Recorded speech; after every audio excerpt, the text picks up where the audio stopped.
Assalamualaikum warahmatullahi wabarakatuh. Salam sejahtera untuk kita semua. Dewan Juri yang terhormat, oleh berpikir kami dari tim oposisi, kami dari tim Opening Government dengan bangga membuka kasus ini. Kami mendukung pemerintah Indonesia sebagai pemerintah Indonesia. Kami mendukung untuk menginvestasikan dan mengimplementasikan secara agresif penggunaan energi terbarukan untuk mengatasi krisis iklim secara global. Sebelum memasuki ranah penggunaan argumentasi kami akan menjabarkan bagaimana status quo berjalan di sisi kami Dewan Juri yang terhormat.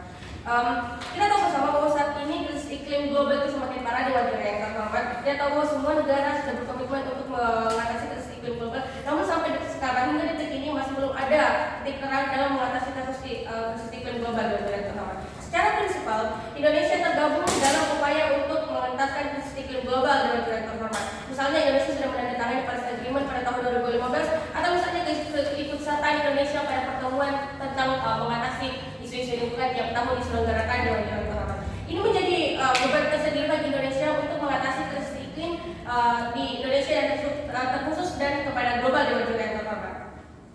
Mengapa pada akhirnya kami mendukung untuk transisi EBT atau energi baru terbarukan ini? Karena kami merasa bahwa dengan mendukung transisi energi baru terbarukan ini, pertama kita akan mampu untuk mengatasi kasus iklim secara global. Mari kita lihat misalnya bahwa selama ini Indonesia sudah selalu menggembor-gemborkan bahwa akan berpartisipasi untuk menurunkan kasus iklim secara global. Namun apa faktanya kita lihat? Krisis iklim di Indonesia itu semakin parah Dewan Juri yang terhormat. Ini membuktikan apa? Ini membuktikan hingga saat ini Indonesia belum mampu untuk mewujudkan kontribusinya dan juga belum mampu untuk mewujudkan komitmennya untuk menurunkan krisis iklim yang ada di global Dewan Juri yang terhormat. Kedua, dengan transisi energi baru dan terbarukan ini akan lebih ramah lingkungan Dewan Juri yang terhormat. Bandingkan ketika kita terus menggunakan energi fosil misalnya Dewan Juri yang terhormat yang menyumbang begitu banyak emisi karbon yang dapat merusak lingkungan Dewan Juri yang terhormat. Kalau kita memaksakan sebagai pemerintah Indonesia, kalau kita memaksakan untuk bertransisi untuk beralih menggunakan energi baru terbarukan, bukankah ini adalah titik terang bagaimana kemudian cara Indonesia mengatasi kasus krisis iklim yang sedang terjadi Dewan Juri yang terhormat?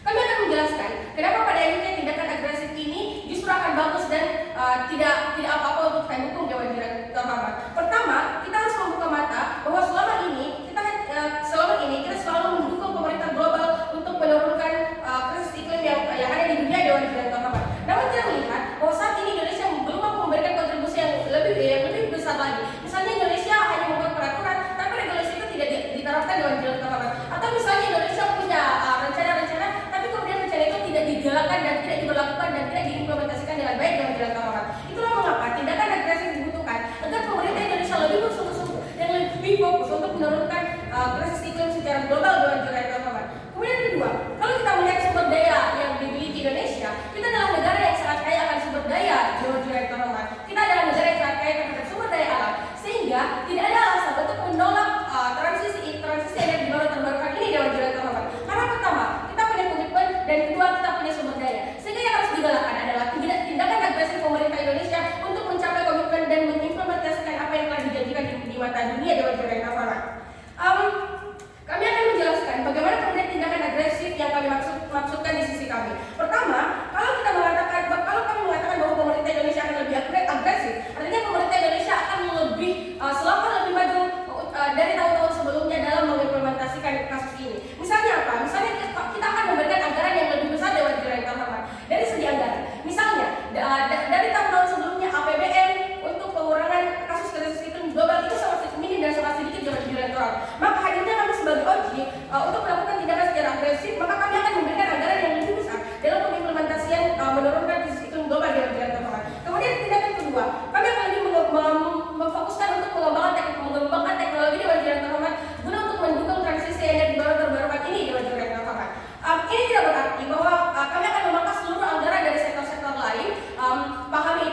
mengatasi krisis iklim. Aktor yang akan diuntungkan pertama adalah negara.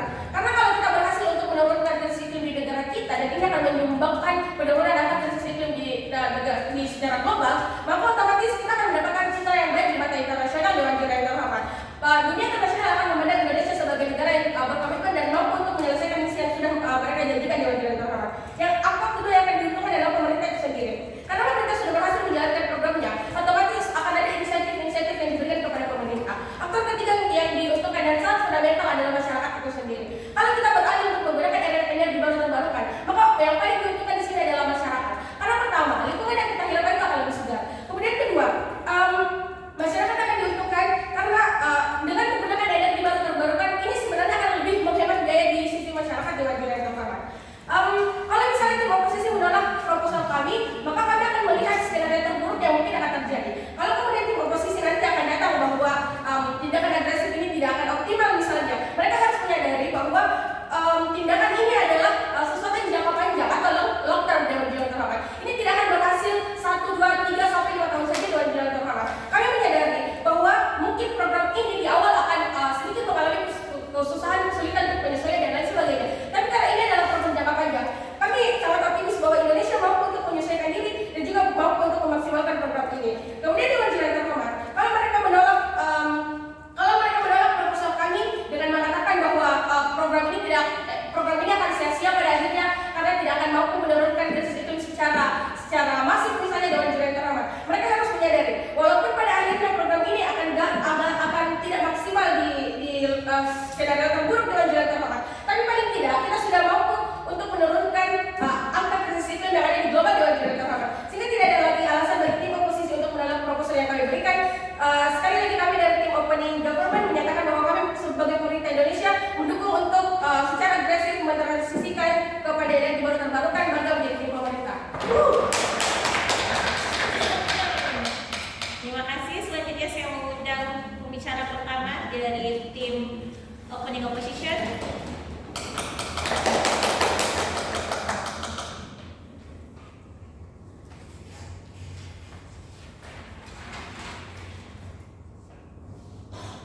Dewan Juri, mengapa pengimplementasian dan penginvestasian energi terbarukan secara agresif adalah langkah awal yang salah dilakukan sebagai pemerintah Indonesia. Nah, mengapa? Pertama-tama, mari kita lihat terlebih dahulu status quo kita. Pada penggunaan energi terbarukan terdapat banyak energi terbarukan, energi hidroelektrik, energi angin, energi surya, energi berbasis surya, energi biomasa, energi geotermal. Hal-hal itu harus kita lihat baik-baik. Nah, tiga dari energi itu, seperti contohnya energi angin, energi air sama energi surya itu mesti tergantung terhadap cuaca, tidak konstan dan tidak pasti untuk digunakan. Hal-hal itu mengatakan bahwa bagaimana kita bisa menyiapkan diri jika itu terjadi pada musim kemarau. Kita bisa lihat contohnya kemarin pada tahun lalu pada Makassar kita melakukan mati lampu bagi karena energi yang kita gunakan itu energi air tidak bisa memompa kota kita lagi. Lalu bagaimana kalau energi surya? Bagaimana kalau kita tidak bisa mendapatkan cahaya yang cukup untuk mengisi energi kita? Lalu bagaimana dengan energi angin? Kalau tempat-tempatnya tidak konstan terdapat angin yang selalu menyembur untuk mendorong baling-baling tersebut. Kita harus berpikir, ada banyaknya kebijakan ini. Mungkin itu jangka panjang, seperti yang dikatakan oleh di sisi pemerintah itu mungkin akan bagus. Tapi pengimplementasiannya secara ugal-ugalan itu tidak akan menguntungkan kita sama sekali. Nah, pertama, dari saya akan melakukan respon pertama kali terhadap apa yang dilakukan. Mereka mengatakan bahwa itu sudah menjadi bagian pemerintah pembuka. Mereka mengatakan bahwa itu sudah menjadi beban Indonesia untuk memenuhi energi baru terbarukan. Nah, di sini adalah pemerintahan salah. Kita sebagai pemerintahan Indonesia mungkin mendukung adanya energi baru terbarukan diimplementasikan, tapi hanya ada satu. Kita ingin mendukung EBP untuk menjaga semua sumber daya kita secara baik atau menjaga jangka panjang negara kita, karena energi sumber daya alam itu terus menipis. Tapi itu hanya untuk sebagai pengganti. Bagaimana jika krisis itu bisa terjadi? Nah, disinilah masalahnya. Kita hanya karena kita harus memiliki tanggung jawab tersebut, itu bukan berarti di bagian kita harus melakukannya semuanya terburu-buru. Kita harus melakukannya memikirnya pelan-pelan. Apalagi negara kita masih termasuk negara berkembang, bukan negara maju. Nah, mari kita lihat. Pertama, di penggunaan energi biomasa itu juga mesti kurang. Energi biomasa itu menggunakan energi organik. Namun, penggunaan energi organik di Indonesia juga masih sangat minim. Sampah-sampah saja, sampah-sampah daun tidak banyak dari warga-warga Indonesia ini membuangnya ke tempat sampah atau tempat pengumpulan biomasa. Dan bagaimana dengan energi geotermal? Tenaga kerja kita juga sendiri untuk berkualitas untuk melakukan pengoperasian energi tersebut di sebuah tempat energi baru geotermal yang bisa membahayakan orang-orang di sana. Nah, mari kita lihat itu. Katanya transisi energi akan lebih lama daripada lingkungan. Itu adalah pernyataan yang diberikan oleh pemerintah pembuka. Tapi mari kita pikirkan. Nah, seperti yang tadi saya bilang, energi terbarukan itu masih belum pasti. Mereka harus mencari cara untuk mengatasi bagaimana cuaca itu bisa mempengaruhi energi terbarukan tersebut. Jika energi terbarukan tersebut tidak bisa menopang, maka mereka tidak mau akan mencari sebuah titik tempat di mana energi tersebut bisa menopang mereka, seperti di mana tempat yang selalu disinari oleh matahari, di mana tempat atau sebuah sumur atau sebuah air terjun di mana air selalu mengalir, di mana tempat mereka bisa memastikan angin selalu datang. Nah, di situ masalahnya. Bagaimana dengan habitat yang ada di situ? Saya bisa memberikan contoh. Di Jawa Tengah, PLTS Apung Cirata dibangun dalam sebuah danau yang hampir mengambil 60% dari danau tersebut. Bagaimana dengan pemilik habitat asli pada danau itu? Bagaimana dengan cahaya-cahaya matahari yang selalu mereka dapatkan? Itu menjadi kerugian bagi mereka. Apakah itu baik pada lingkungan? Mari kita pikirkan hal tersebut. Bagaimana juga penggunaan geotermal? Penggunaan geotermal itu dilakukan di bawah laut. Dilakukan tempat yang selalu di mana ada uap yang didapatkan dari bumi untuk menjadi pemopang energi kita. Tapi bagaimana dengan tempat pembangunannya? Apakah itu sudah strategis? Apakah itu sudah aman? Apakah itu sudah bagus? Nah, mari kita lihat lebih lagi. Dewan Juri, hanya karena kami tidak ingin mendukung pengekspresian secara agresif ini bukan berarti kami ingin menolaknya. Energi baru terbarukan itu memang seperti yang mereka katakan, ini akan berguna untuk jangka panjang, tapi harus kita pikirkan penggunaannya secara masif dalam waktu tiba-tiba itu juga hanya akan membebani masyarakat. Mari kita lihat penggunaan panel surya saja. Jika kita alokasikan kepada semua satu unit rumah, itu bisa mencapai 100 juta per rumah. Karena mengapa? Karena pembiayaan mahal itu, maintenance dan apalagi jika kita harus memikirkan apakah penggunaan panel surya itu langsung dihubungkan ke jaringan listrik yang memiliki pemerintah atau mereka ingin menyimpannya dalam sebuah baterai khusus agar mereka tidak bergantung kepada tiang listrik. Maka kita harus memikirkan itu menjadi pos tambahan bagi mereka, apalagi dengan warga-warga kita yang katanya masih banyak pengangguran apalagi kemiskinan. Terima kasih. Bagaimana mereka bisa memastikan bahwa hal-hal itu bisa mampu digunakan oleh bagi masyarakat? Mungkin mereka bilang penggunaan PLT seperti itu tidak akan dilakukan pada rumah-rumah, tapi sebagai dengan biaya maintenance-nya dan lain-lain itu pasti juga akan berimbas kepada kita mau tidak mau melalui pajak dan sebagainya. Nah, lalu bagaimana kami di bagian oposisi ingin mengatasi krisis iklim global dalam masalah ini? Nah, kami sebagai tim oposisi mungkin lebih berpikir bahwa untuk menjadikan payung sebelum hujan. Mungkin memang krisis iklim global akan datang suatu hari nanti. Tapi mari kita pikirkan, jika kita langsung mencari payung tiba-tiba di saat mau hujan, apakah itu kita bisa sempat menghindari payung itu? Mungkin kita bisa bertahan sebelumnya. Apalagi jika dalam perumpamaan Indonesia itu belum mampu langsung mengimplementasikannya. Kita di sini bisa melakukannya secara pelan-pelan. Gunakan saja apa yang kita pakai hari ini. Karena pada akhirnya ketika kita sudah mencapai titik di mana kita bisa memopang semua energi terbarukan, maka pada akhirnya itu semua orang juga bisa dapat imbasnya tanpa merugikan mereka sama sekali.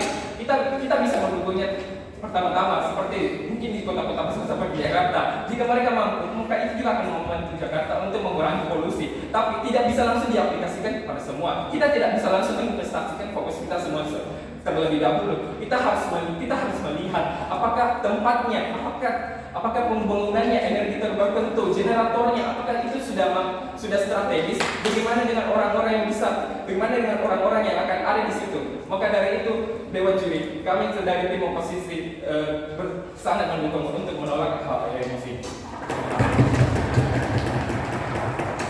Terima kasih.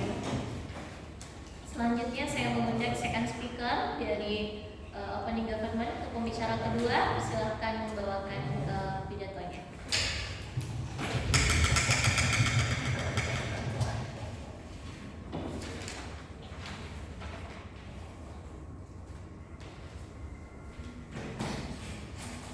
Baik, sebelumnya preferensi wilayah dan fungsi silakan mengatakan dan juga berbicara.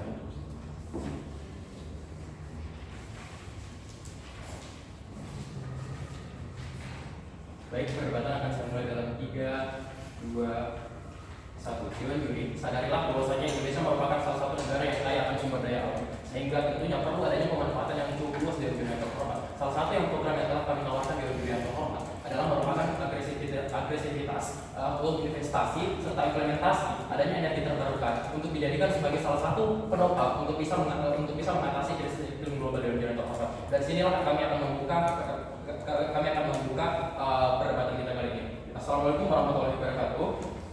Sadarilah Dewan Juri terhormat, frame yang kita ambil bahwasanya telah dikemukakan oleh pembicara pertama kami bahwasanya krisis iklim global banyak disebabkan oleh berbagai macam alasan, mulai dari efek rumah kaca, baik itu mulai dari penebangan pohon, baik itu mulai dari polusi dan juga terhormat, sehingga permasalahan ini akan terjawab di layar argumentasi kami yang sebentar akan kami kemukakan sebentar lagi dengan Juri terhormat. Sebelum kami masuk pada layar argumentasi kami ingin mengklarifikasi maupun mengkonfirmasi apa yang telah menjadi kekeliruan dari rekan-rekanku dari tim OO. Nah, kemudian yang pertama di Juri terhormat, sadarilah program yang kami tawarkan yang berbasis agresivitas mereka salah satu pelaksanaan di Juri terhormat. Mengapa kemudian maksud kami mereka mengatakan bahwasanya ini program yang ugal-ugalan, ini program yang mungkin serba mendarat di Juri terhormat. Sadarilah di Juri terhormat, tentunya kami tidak menganggap bahwasanya ini ugal-ugalan, namun ini bersifat cepat dan tersistematis. Mengapa kami demikian mengatakan seperti itu? Karena itu pasti akan ada program-program evaluasi yang dimana itu akan tentunya akan menjadikan penguatan dari program-program tersebut sehingga program tersebut dapat tercipta dengan kuat dari Juri terhormat. Kemudian yang kedua, nah disinilah di Juri terhormat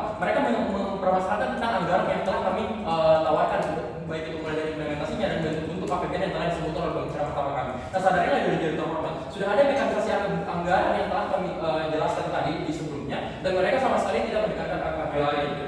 Tidak, terima kasih. Nah, mengapa kemudian demikian Dewan Juri sehingga kami rasa bahwasanya mereka akan takut mengeluarkan anggaran sebesar-besarnya. Namun sadarilah Dewan Juri terhormat, mengapa kita takut untuk bisa mengeluarkan anggaran tersebut? Apakah kemudian dampak-dampak tersebut tidak akan muncul untuk bisa misalnya anggaran kami dapat keluar dengan diskusi secara besar. Nah, kemudian Dewan Juri terhormat, mereka kembali salah kaprah Dewan Juri terhormat. Mengapa kemudian mereka mempermasalahkan bahwasanya jikalau misalnya energi matahari yang rusak seperti mungkin faktor cahaya dan sebagainya, kan masih ada energi-energi lain seperti mungkin energi-energi yang angin dan sebagainya Dewan Juri terhormat itu kan akan saling membackup untuk bisa membantu jalannya energi terbarukan kami Dewan Juri menjalankan apa yang kami sebutkan Dewan Juri terhormat. Nah, kemudian tidak terima kasih. Kemudian Dewan Juri terhormat, nah mereka mengatakan bahwasanya mereka ini akan menjadi beban dari masyarakat itu sendiri. Nah, sebenarnya Dewan Juri terhormat mereka pun sama sekali tidak menjelaskan tentang bentuk pembebanan atas apa yang menjadi masyarakat, atas apa yang menjadi bentuk pembebanan dari masyarakat itu sendiri. Marilah kita Dewan Juri terhormat mengantarkan untuk ke layar argumentasi kami. Nah, yang pertama, Dewan Juri, sadarilah bahwasanya kita merupakan negara yang kaya akan sumber daya alam, mulai dari batu bara, nikel hingga rumput laut. Nah, dari pengelolaan tersebut tentunya Indonesia sedang gencar-gencarnya untuk mengelola apa yang menjadi sumber daya yang kita miliki Dewan Juri terhormat. Nah, kenapa ini dikelola? Karena ini merupakan salah satu kebijakan penting Dewan Juri terhormat untuk mengatasi krisis iklim global. Sudah sejatinya tadi dibicarakan oleh pembicara pertama kami, Dewan Juri, bahwasanya kontribusi kita ternyata di lingkup global itu ternyata masih sangat minim dari Dewan Juri terhormat. Sehingga apa yang terjadi? Bahwasanya kami dari tim pemerintah, silakan saudara. Bagaimana Anda yakin jika keluaran energi terbarukan itu akan cukup untuk memomong kita jika penggunaannya saja masih belum pasti? Dewan Juri yang terhormat kan ini masih terbilang program, bukan menjadi salah satu status quo yang ada, sehingga bahwasanya program-program tersebut tentunya akan dilaksanakan ke depan Dewan Juri terhormat dan masih berstatus ingin diimplementasikan, bukan berjalan seperti apa yang ada di Dewan Juri terhormat. Nah, sehingga tentu kami ingin menjawab dengan argumentasi yang akan kami sebutkan bentar lagi. Nah, kemudian Dewan Juri terhormat, kita lanjut pada argumentasi yang telah saya kemukakan tadi, bahwasanya kontribusi kita secara global itu masih sangat minim, sehingga di mana kemudian pemerintah di sini mempunyai peranan yang kuat untuk menciptakan apa yang menjadi kontribusi kita, sehingga kontribusi kita akan nantinya lebih besar di kancah global. Nah, kemudian yang pertama, bahwasanya kita di Indonesia sendiri merupakan salah satu negara yang sedang menggebu-gebu adanya gas nol emisi karbon, yaitu adalah sehingga iklim ataupun polusi udara dapat teratasi. Dengan cara apa yang terhormat? Seperti contoh, di sini kita mulai adanya ingin menggunakan mobil listrik dan sebagainya. Sehingga apa yang terjadi di negara yang terhormat? Krisis iklim global secara tahap per tahap itu akan lebih menurun di negara yang terhormat. Di mana kita tahu bahwasanya Indonesia merupakan salah satu negara yang mempunyai nikel terbesar. Di mana saat ini kita negara akan menjadi salah satu negara yang menghasilkan ataupun memproduksi baterai mobil listrik. Yang di mana saat ini pemerintah sedang mempersiapkan program zero carbon, sehingga permasalahan yang kami lompatkan tadi dapat teratasi di negara yang terhormat. Kemudian yang kedua, Dewan Juri sadarilah bahwasanya kenapa kemudian investasi dan implementasi secara agresif penggunaan energi terbarukan merupakan cara mengatasi iklim global itu sendiri. Yang pertama, kita bisa tahu dari Dewan Terhormat, pasti di sisi rekan-rekanku dari tim OO mengatakan bahwasanya apakah kemudian energi terbarukan ini bisa mampu untuk bisa mengatasi krisis iklim global. Tentunya Dewan Terhormat kami sudah menjelaskan dari apa yang menjadi pembicaraan pertama kami, tidak terindikasi.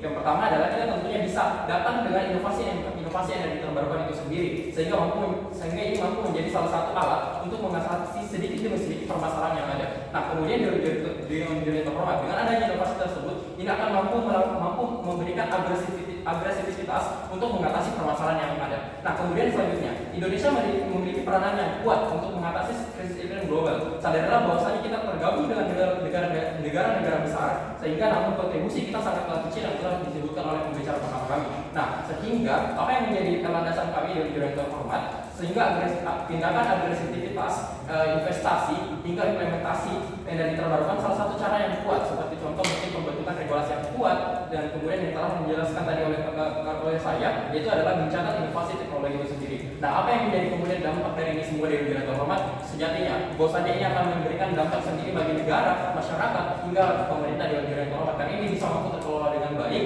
yang dimana bahwasanya negara akan mendapatkan sebuah nama yang besar di kancah global. Kenapa? Karena kontribusinya akan semakin tinggi terhadap kontribusi untuk mengatasi krisis iklim global ini di Terhormat. Yang dimana kemudian masyarakat juga dapat mampu merasakan, yang dimana mekanisme ataupun solusi yang telah kami tawarkan yaitu adalah gencatan yang dimana program dari zero emisi karbon dari pemerintah Dewan Terhormat. Sehingga apa yang kami rasa adalah benar, dan kami dari tim OJ menyetujui mosi kita pada peribahasa tadi. Selamat sore. Saya mengundang second speaker dari opening position. Silakan.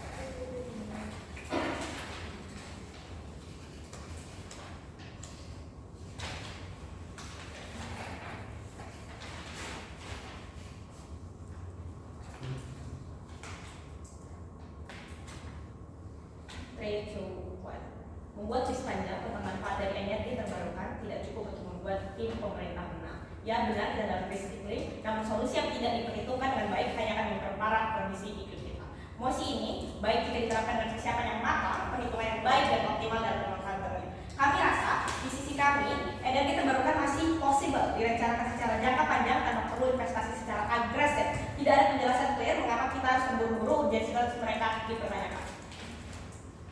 Ada satu warning yang dilupakan tim pemerintah pada masa kali ini, yaitu konteks sebagai pemerintah Indonesia. Kontekstualisasi Indonesia tidak disebutkan sama sekali pada tim pemerintah.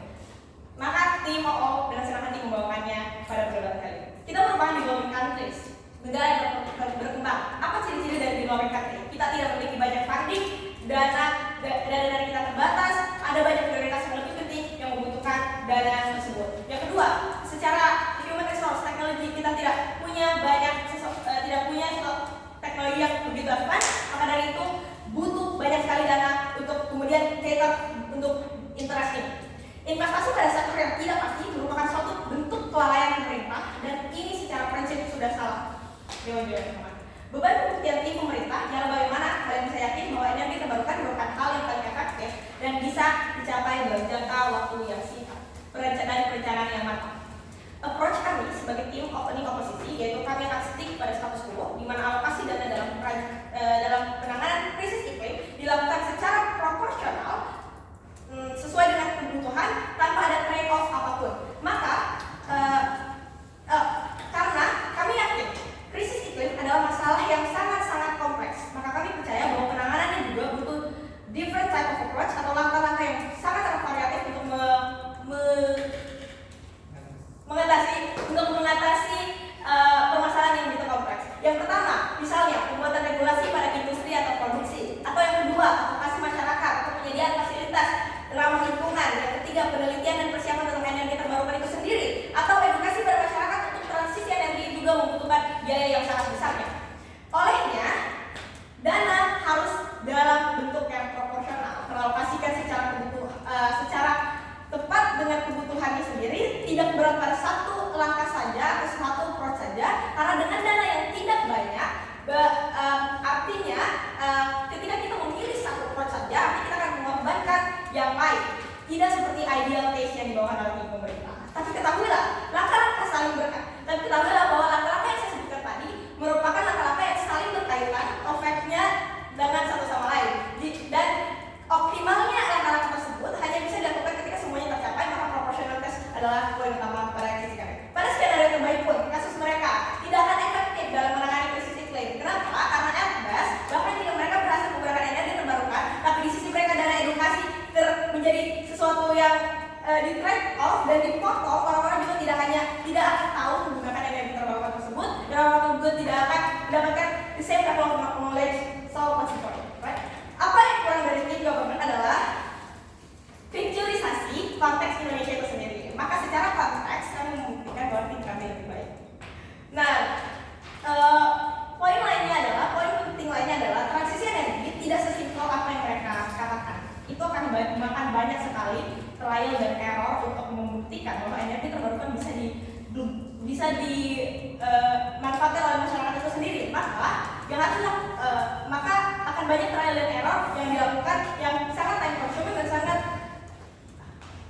budget cost, yang tentunya mahal sekali dengan hasil juga yang tidak pasti, apalagi ditambah dengan mekanisasi dari tim pemerintah yang tidak ada. Maka kami mempertanyakan bagaimana aktivitas dari benar. Kita akan banyak mengorbankan kepentingan lain, maka dari itu secara prinsipal ya sudah salah ya. Kalau mereka datang dengan hanya melakukan penelitian atau edukasi atau misalnya edukasi kepada masyarakat tentang emisi karbon ataupun regulasi, sejatinya itu telah berlaku sehingga inilah alasan mengapa kami ingin pemerintah berlaku agresif. Ya, itu tetap terjadi di sisi kami, itu go hand in hand dengan langkah-langkah yang sudah kami laksanakan tadi. Kami tidak menemukan sampai pada proposal kami. Olehnya, kami sangat bangga menjadi tim oposisi.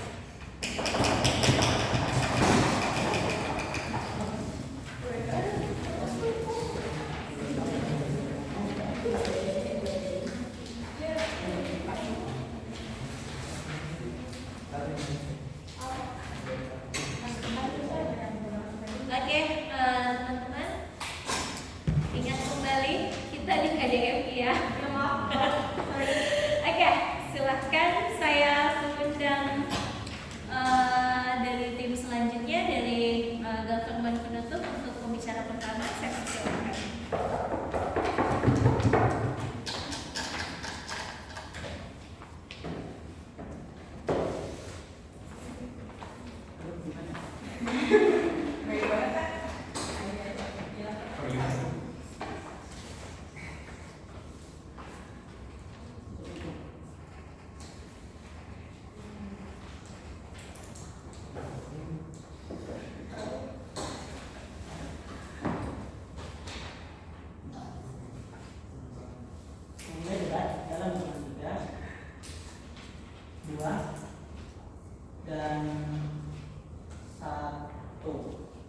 Satu ini bermain dalam kasus terbaik saja bahwa kita tidak akan melakukan trade off seolah-olah anggaran kita tidak terbatas, maka kami akan katakan bahwa anggaran kita terbatas dan kita akan memangkas biaya pengembangan dan eksplorasi energi tidak terbarukan, seperti misalnya eksplorasi di mana tambang-tambang bisa dibuat, atau eksplorasi di mana ada minyak baru, dan seterusnya. Kami akan memangkas semua biaya untuk itu, dan kami akan alokasikan anggaran untuk melakukan eksplorasi kepada biaya untuk menciptakan energi baru atau memperbaiki energi baru dan sebagainya.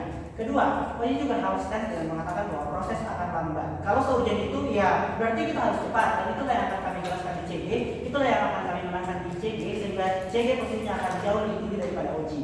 Kedua, OO. Satu, kalau mereka mengatakan bahwa di status quo kita belum optimal, ya emang, maka itulah alasan mengapa kita butuh langkah ekstrim ini untuk dinormalisasi terlebih dahulu. Kedua, mereka membahas soal flora dan fauna yang akan dikorbankan. Responnya ada 1, 2, 2. A, ada AMDAL yang memantau pembangunan Dewan Bidang Terhormat yang melihat bagaimana misalnya dampaknya kepada flora dan fauna dan seterusnya. Tapi B, kalau misalnya pun ada yang dikorbankan, komparasinya kamu akan membunuh lebih banyak orang kalau kamu membiarkan kemalangan ini semakin lama dari Bidang Terhormat. Saya akan ekstensi itu ke dalam argumen saya. Ketiga, pembahasan soal anggaran tidak usah dikhawatirkan oleh OO, karena satu, kita akan trade off biaya eksplorasi energi fosil, jadi alokasi dana internal dari APBN itu ada. Kedua, kita akan melakukan kerjasama global bersama NGO yang bergerak di dalam dunia internasional yang memperjuangkan hak-hak lingkungan dan juga memperjuangkan hak-hak dari flora, fauna, apapun itu. Tapi kita juga akan bekerjasama dengan negara-negara yang memiliki teknologi yang jauh lebih mutakhir, seperti misalnya Belanda atau misalnya negara-negara Eropa lainnya yang sekarang sedang gencar-gencarnya untuk melakukan transisi energi. Maka saya akan masuk ke dalam argumentasi saya. Kemalangan di seluruh dunia akibat krisis iklim telah membunuh habitat hewan dan tumbuh-tumbuhan yang berimplikasi pada pemenuhan kebutuhan manusia juga. Harga bahan pokok seperti padi dan beras di Indonesia naik dari 400.000 sampai 500.000 per karung menjadi hampir 1 juta per karung, yang membuat petani sulit menjual karena daya beli berkurang dan masyarakat kelaparan karena harganya terlalu mahal. Bumi digerogoti dan dieksploitasi besar-besaran untuk kepentingan kapitalis, menyisakan residu yang begitu besar pada alam yang berdampak pada lingkungan masyarakat umum. Sanitasi air yang buruk dan udara yang penuh polusi adalah hal yang tidak boleh dipandang sebelah mata. Maka di CG, kami katakan bahwa semua ilustrasi buruk tersebut merupakan hal yang urgent. Untuk itulah kenapa kita membutuhkan langkah yang ekstrim Dewan Bidang Terhormat.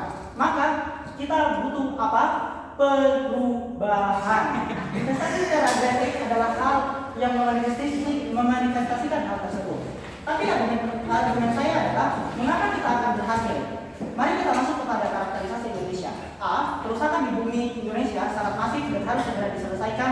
Kita gagal panen berkali-kali, kita gagal untuk menangkap ikan berkali-kali karena lautnya panas dan ikan-ikannya mati. Panennya gagal karena ada El Nino dan sebagainya. Sehingga pada akhirnya kita memiliki tanggung jawab untuk menyelesaikan hal-hal tersebut. Dan sebagai pemerintah kita harus mengambil langkah yang konkret untuk melakukan hal tersebut secara ekstrim Dewan Bidang Terhormat, karena kalau setengah-setengah ya kita akan selalu mengkonsiderasikan kepentingan dari elit-elit politik, dari orang-orang yang punya tambang dan seterusnya dan sebagainya.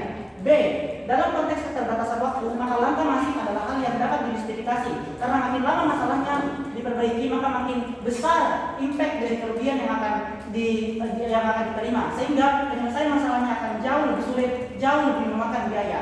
A, jumlah manusia makin banyak sehingga penggunaan energi makin masif. B, kerusakan lingkungan masih signifikan dan makin banyak yang harus dikorbankan. Tapi yang karakterisasi ketiganya adalah kita punya banyak sumber daya, dibahas oleh OJI, tapi kami akan ekstensi ini dan kami akan jelaskan kenapa penjelasan kami lebih baik. Mari kita masuk kepada proses manifestasinya. Satu, yang paling utama adalah tentang bagaimana inisiatif datang secara internal. Proses ini yang hilang dari OJI, karena OJI hanya membahas soal eksternalitas tentang bagaimana Indonesia sudah menandatangani Paris Agreement, tetapi pemerintah Indonesia tidak bersungguh-sungguh. Maka penjelasan inisiatif internal atau political will dari dalam diri sendiri adalah hal yang penting untuk menunjukkan bahwa ada kerugian yang kita rasakan karena dampak iklim ini, sehingga pemerintah harus mengambil langkah yang pasti untuk menyelamatkan masyarakatnya terlebih dahulu. Bukan manifestasinya adalah untuk menyelamatkan seluruh dunia terlebih dahulu. Ini adalah hal yang paling penting karena inilah satu-satunya cara untuk memperlihatkan kepada pemerintah bahwa ada yang salah dan ada yang dirugikan, sehingga ada inisiatif di dalam situ. Kedua, sumber daya. Ini dibawakan oleh OJI juga, tapi hanya dikatakan bahwa ya kita punya sumber daya saja. Tapi kami lah di CG yang akan menjelaskan kenapa kita punya sumber daya dan sumber daya seperti apa yang kita punya. A, kita secara geografis terletak pada garis ekuator yang berimplikasi pada banyaknya sumber daya alam mulai dari panas laut yang menjadi potensi geotermal, matahari yang bersinar hampir sepanjang tahun untuk panel surya, dan sungai-sungai yang tersebar di seluruh Indonesia untuk tenaga pembangkit listrik tenaga air, serta titik-titik wilayah yang anginnya kencang seperti misalnya yang ada di Jenis Ponto. Jadi kita katakan bahwa anginnya tidak akan hilang seperti yang dikatakan oleh OO, karena ini adalah hal yang secara natural dan secara geografis ada di Wajiran terhormat. Kita tidak akan membangun pembangkit listrik tenaga air di Jenis Ponto karena kita tahu potensinya adalah angin. Kita tidak akan membangun ya pokoknya gitulah. Nah kemudian yang ketiga, sebentar. Oh ya silakan. Kata tadi bahwasanya tidak akan mengabaikan bahwa jika ada seperti kejadian kota angin hilang, tapi bagaimana jika tempat yang ada tangga tersebut terdapat habitat? Makanya ada AMDAL, makanya ada proses perencanaan. Maka uang yang kita berikan kepada investasi ini bukan hanya digunakan untuk membangun, tapi juga digunakan untuk melakukan riset, digunakan untuk melakukan edukasi. Sehingga inilah kenapa kita harus melakukan investasi secara masif dan secara ekstrim di Wajiran terhormat. Karena kalau setengah-setengah, semua hal yang dikhawatirkan oleh OO itu akan terjadi. Maka kita harus melakukannya secara masif.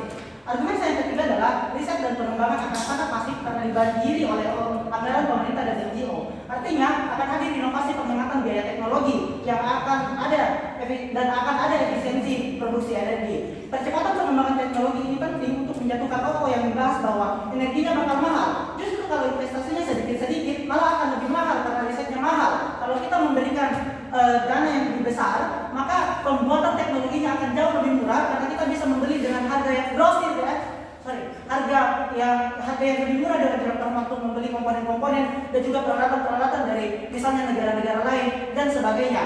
Juga kita akan menstimulasi berbagai macam riset yang akan dilakukan oleh pemerintah dan juga oleh mahasiswa di universitas-universitas yang pada akhirnya akan membuat inovasi-inovasi jauh lebih masif, inovasi-inovasi jauh lebih banyak, sehingga pada akhirnya kita akan mendapatkan bagaimana cara untuk menghemat anggaran, untuk menciptakan energi yang lebih murah, untuk menciptakan energi yang berkelanjutan. Untuk semua alasan tersebut, kami memenangkan debat ini.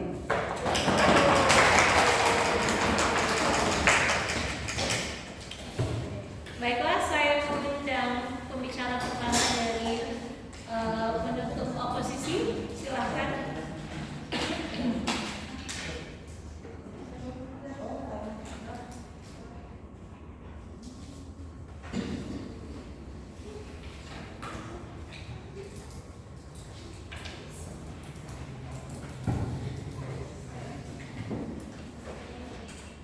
Baik, untuk preferensi instruksi, silakan mengucapkan instruksi karena saya tidak akan terlalu memperhatikan lingkungan sekitar saya.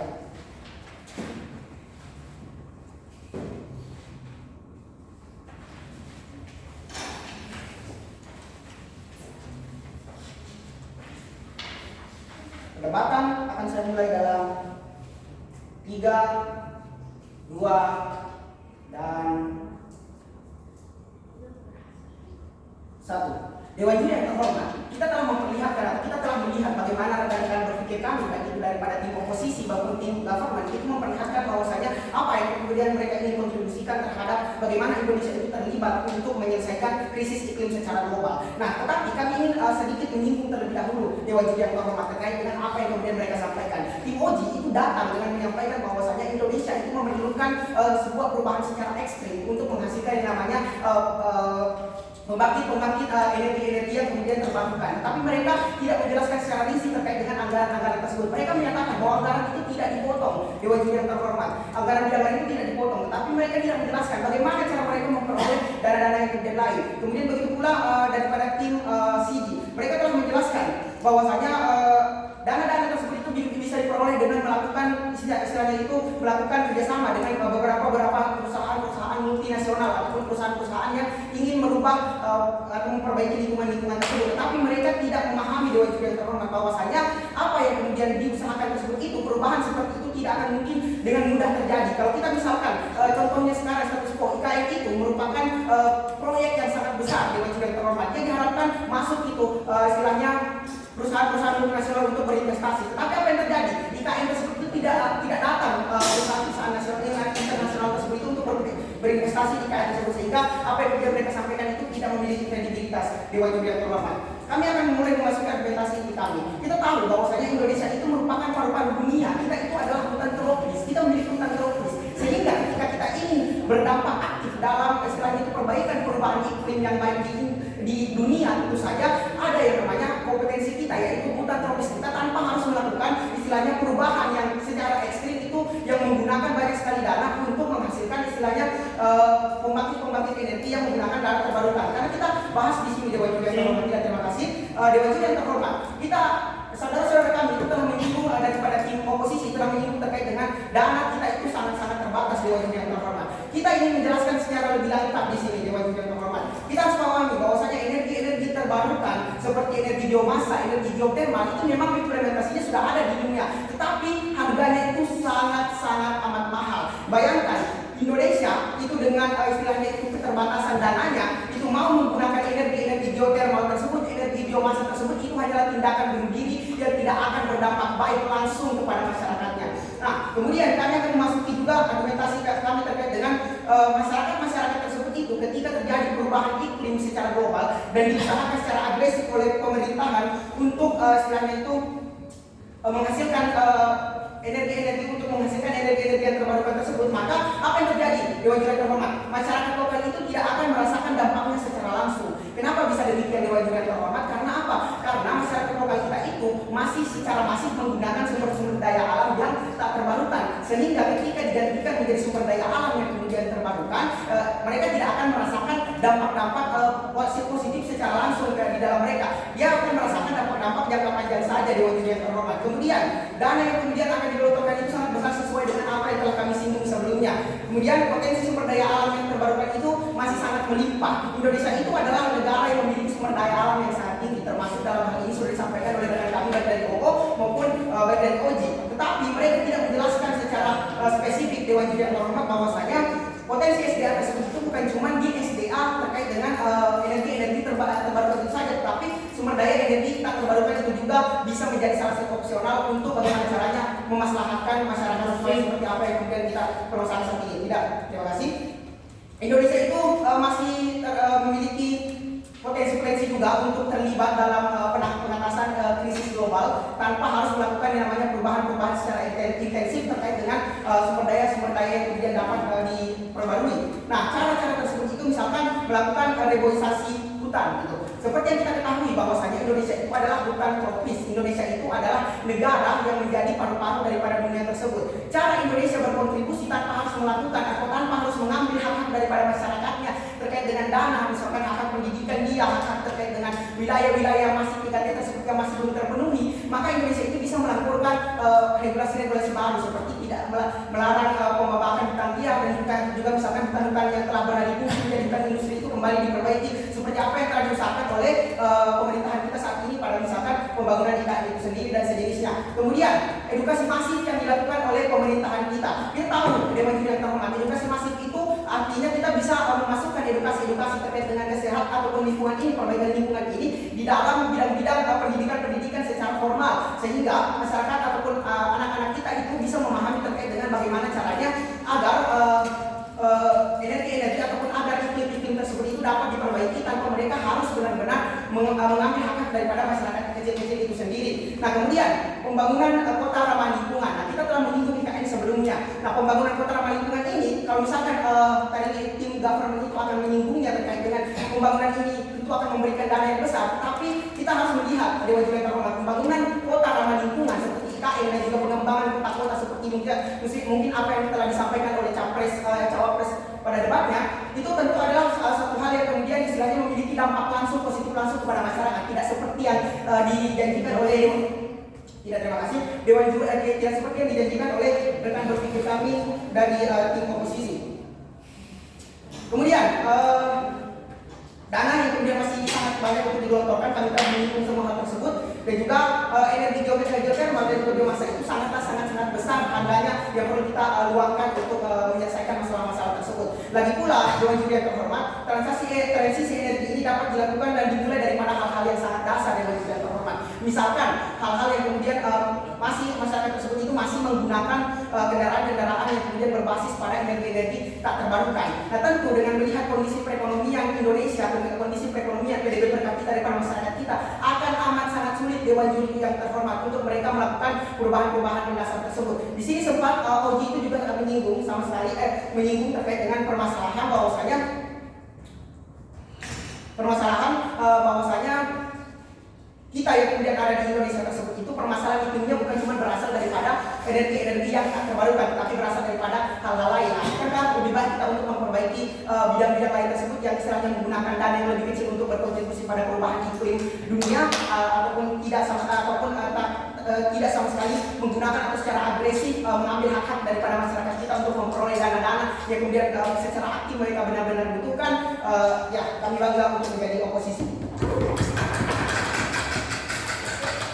Saya mengundang pembicara kedua dari penutup dari closing government, silahkan.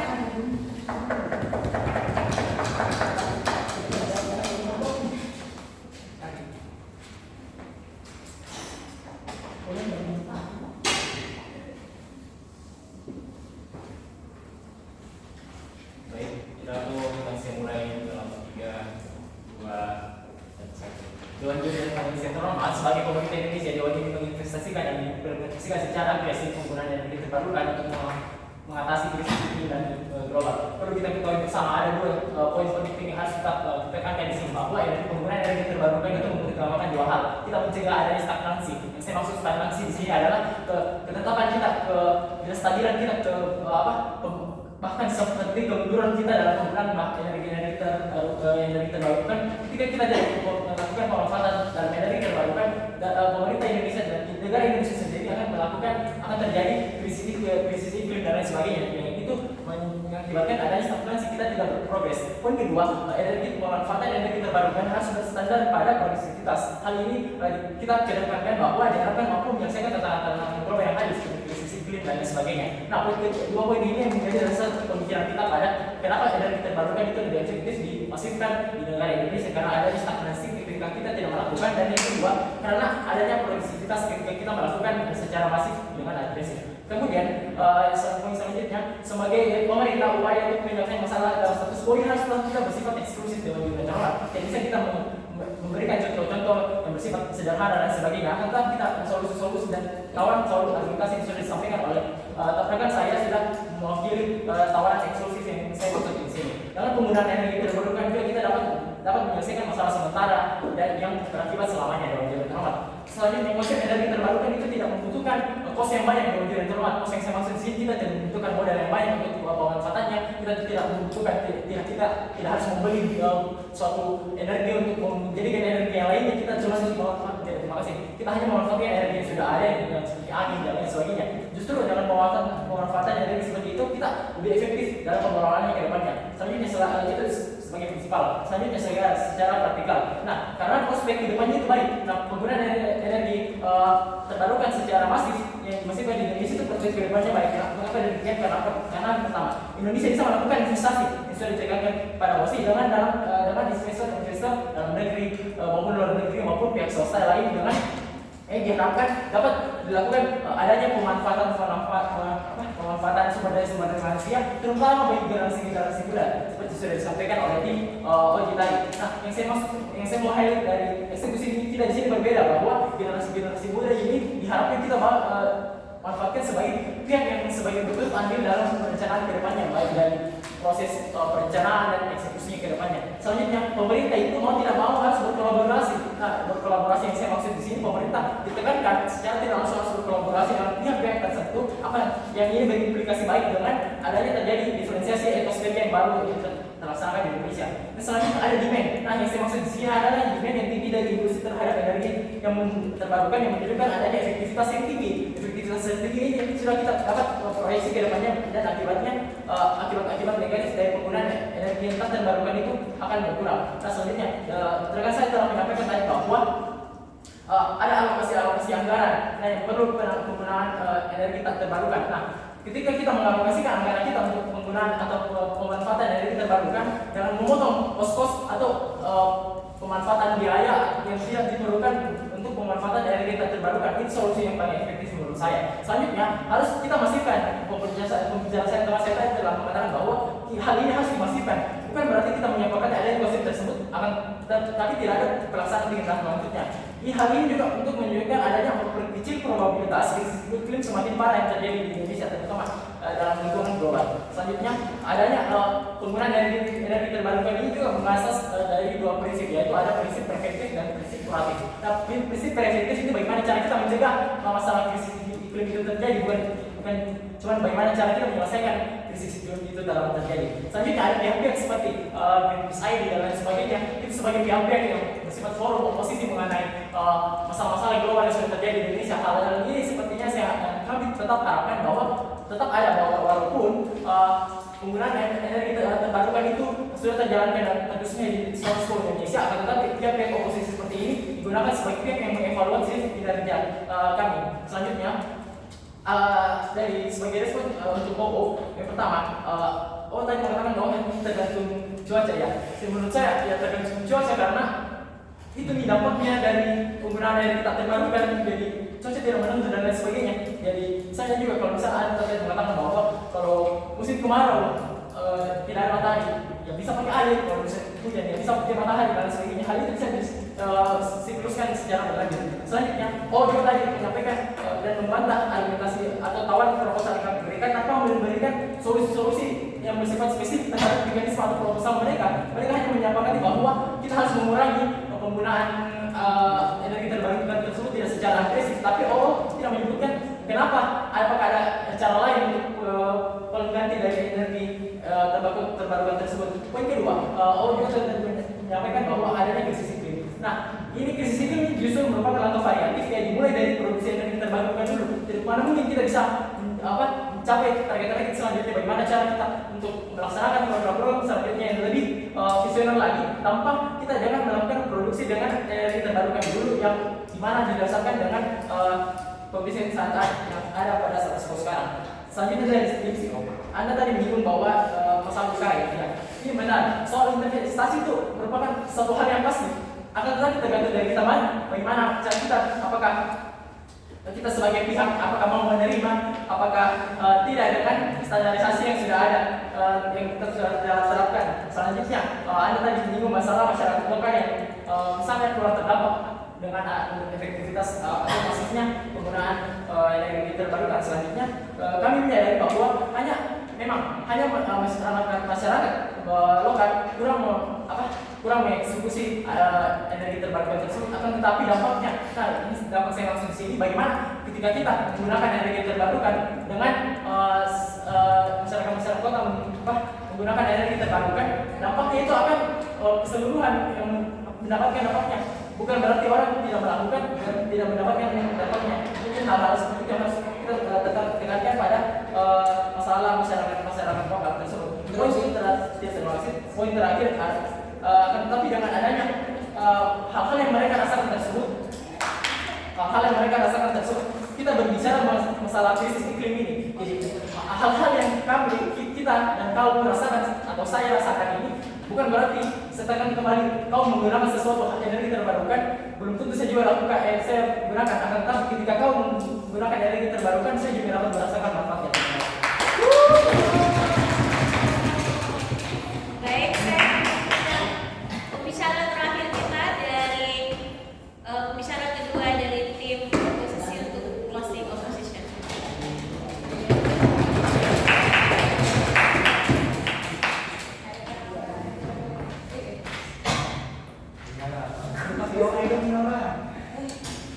Goreng.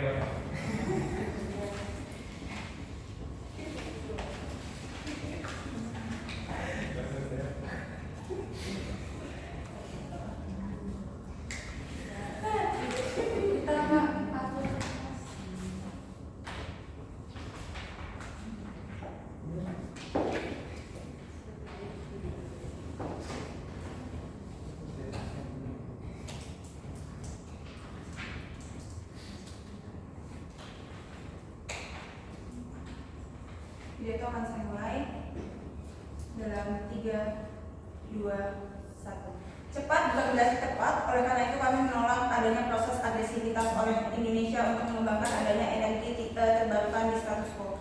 Mari analisis debat yang terjadi pada opening. Pertama, government masuk ke dalam debat ini dengan memberikan adanya rencana yang Indonesia telah jalankan dan untuk menjalankan adanya ini alokasi anggaran dan adanya agenda yang sudah jelas oleh pemerintah Indonesia.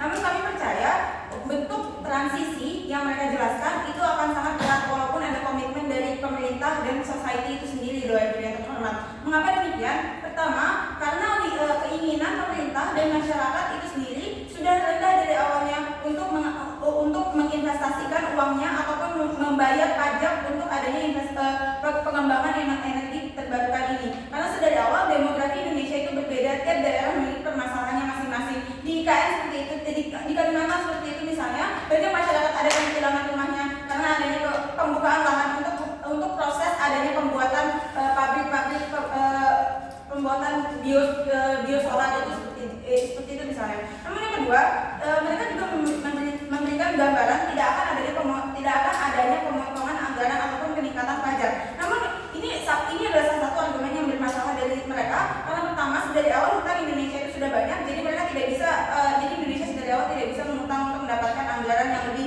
ataupun intervensi dari investor itu tidak akan masuk karena investor hanya akan datang ke Indonesia jika melihat adanya potensi dari Indonesia tersebut. Namun dari awal Indonesia potensinya sedikit ataupun market dari biosolar ini salah satu yang paling rendah pada masyarakat Indonesia karena masyarakat Indonesia sangat banyak yang memiliki standar ekonomi yang menengah bawah Dewan Juri yang terhormat, terutama pada masyarakat pedesaan Dewan Juri yang terhormat. Namun yang keempat, mereka membawa tentang benefit. Kami percaya benefit ini pada program biosolar ataupun program yang terbarukan ini hanya akan beneficial kepada orang-orang yang memiliki akses ataupun ekonomi yang tinggi. Nelayan, petani, pengusaha UMKM itu akan sulit mengakses energi ini untuk menciptakan lingkungan yang kondusif ataupun yang sustainable untuk pekerjaan mereka karena adanya biaya produksi yang mahal sedari awal sehingga memaksakan mereka untuk menjalankan roda ekonomi walaupun dengan adanya harm yang oleh adanya bensin dan lain sebagainya itu Dewan Juri yang terhormat. Walaupun kita asumsikan masyarakat akan beli, namun itu hanya aksesibel kepada si kaya. Masyarakat Indonesia ini akan mengakibatkan market yang rugi karena dari awal tidak ada insentif dari pemerintah untuk mempromosikan hal ini. Walaupun sebenarnya isu environment itu adalah sesuatu yang masih masif di status quo, namun karena itu masyarakat miskin mereka tidak akan peduli akan hal itu. Mari masuk ke kasus Sigi, inisiatif internal Indonesia. Kami percaya kerugian saja tidak cukup untuk menjadi pertimbangan untuk meningkatkan adanya proses implementasi ini Dewan Juri yang terhormat. Karena seperti yang saya bilang, market ini sudah tidak bisa diakses oleh masyarakat oleh sebagian besar masyarakat Indonesia. Namun yang kedua, walaupun Indonesia punya kondisi geografis yang berbeda-beda sehingga ini memberikan benefit yang banyak, tapi mereka harus bisa membuktikan bagaimana Indonesia harus bisa memprioritaskan manfaat material dibandingkan tanggung jawab moral yang mereka harus bisa buktikan untuk menjangkau seluruh masyarakat sehingga bisa mengakses adanya energi ini. Namun yang kedua, stagnansi pada sisi mereka akan sangat terlihat karena inovasi itu sebenarnya tidak penting dalam masa krisis Dewan Juri yang terhormat. Yang paling penting adalah bagaimana cara mereka menjaga stabilitas masyarakat dan bagaimana caranya membuat sesuatu itu menjadi lebih aksesibel Dewan Juri yang terhormat. Namun masuk kepada kasus OO gagal membuktikan bagaimana bentuk optimalisasi dan implementasi kepada masyarakat di sisi mereka. Namun yang kedua, tindakan preventif mereka juga tidak bisa menganalisis bagaimana masalah struktural yang ada di Indonesia. Ini akan kami jelaskan pada kasus kami. Masuk ke kasus CO, kami dari awal mempercayai adanya problem iklim itu bukan diprioritaskan untuk diselesaikan secara agresif Dewan Juri yang terhormat. Karena agresif itu artinya kamu mengorbankan akses ke dana pendidikan, pendidikan, pembangunan dan kesehatan. Walaupun sebenarnya sedari awal kasus dari segi ingin mendatangkan investor, namun investor sedari awal harus bisa mendapatkan feedback dari Indonesia. Namun hal tersebut tidak cukup untuk dibuktikan oleh SDGs dari awal. Namun yang kedua, kami akan tetap memastikan adanya edukasi, reboisasi, dan penggunaan green lifestyle. Di samping itu, investasi tetap ada di sisi kami, namun tidak secara agresif. Alokasi dana akan tetap ada step by step karena adanya menaikkan pajak dan pengembangan pabrik minyak seperti biomasa sudah ada di status quo sekarang. Itu yang akan kami alokasikan terlebih dahulu sebelum membuka pabrik-pabrik baru. Namun bagaimana analisis kenapa Indonesia menjadi aktor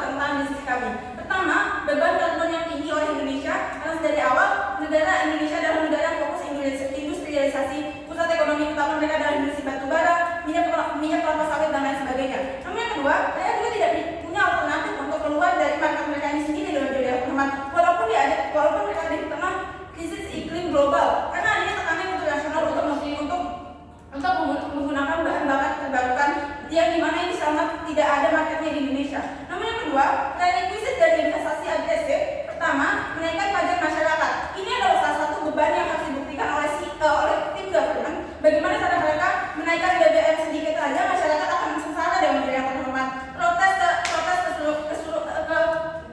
Kerusuhan dan ketidakseimbangan penurunan kebutuhan akan sangat terjadi di sisi mereka. Namun yang kedua, pembukaan lahan dan pabrik baru untuk energi terbarukan, ini adalah salah satu problem yang ada di sisi mereka. Keterbatasan lahan sehingga mengorbankan masyarakat adat yang ada di Kalimantan seperti itu misalnya. Namun yang kedua, transisi masyarakat juga akan sulit karena adanya energi terbarukan yang mahal Dewan Juri yang terhormat. Walaupun ini murah karena adanya progres yang agresif, namun kami percaya proses pembuatan pada saat itu adalah harga yang terbesar yang harus mereka bisa buktikan bagaimana itu tidak akan menciptakan harga yang sebesar itu. Namun yang terakhir, bagaimana prerequisite gradual changes itu akan menang di sisi kami.